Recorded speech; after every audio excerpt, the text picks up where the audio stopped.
எல்லாருக்கும் வணக்கம். நம்ம இன்றைக்கி எதை பற்றி பார்க்க போகிறோம் அப்படின்னா புஷ்அப்ஸ் எப்படி எடுக்கிறத பற்றி பார்க்கலாம். ஏன்னா புஷ்அப்ஸ் வந்து நம்ம எங்கேயுமே செய்யலாம். வீட்டில் இருந்துச்சுன்னா மிக எளிமையான எக்ஸசைஸ். புஷ்அப் செய்யும்போது கை, அப்புறம் மார்பு, தசை, அப்போ இது எல்லாத்துக்குமே வருது. நம்ம இப்போ அதை எப்படி செய்யலாம் அப்படிங்கிறத பார்க்கலாம். ஃபஸ்ட்டு கையை நல்லா விரிச்சு வச்சுக்கணும். தலையை கீழே குடிச்சுக்கணும். கொஞ்சம் எடுக்கும்போது இப்படி எடுக்கக்கூடாது. இந்த மாதிரி எடுக்கணும். ஓகே, நான் பண்ண எடுக்கிறேன். நல்லா ஷோல்டர் கீழே வரணும்.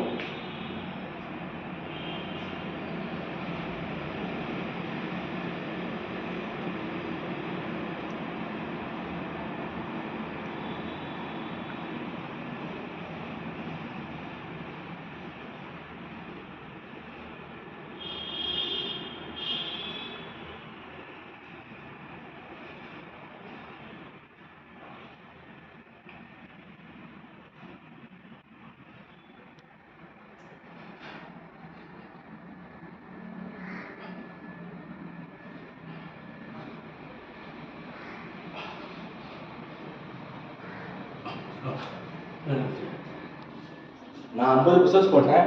நீங்கள் 50 வேண்டாம், டெய்லி 5 ஸ்டார்ட் பண்ணுங்கள். ஒரு வாரம் 5 செய்யுங்க, அடுத்து கூட்டுங்க, அப்படி கொஞ்சம் கொஞ்சமாக கூட்டுங்க. கூட்டும் போது புஷ்அப்ஸ் வந்து உங்களுக்கு எல்லாமே உடலும் வலிமைப்படும், மனதும் வலிமைப்படும். ரொம்ப நன்றி.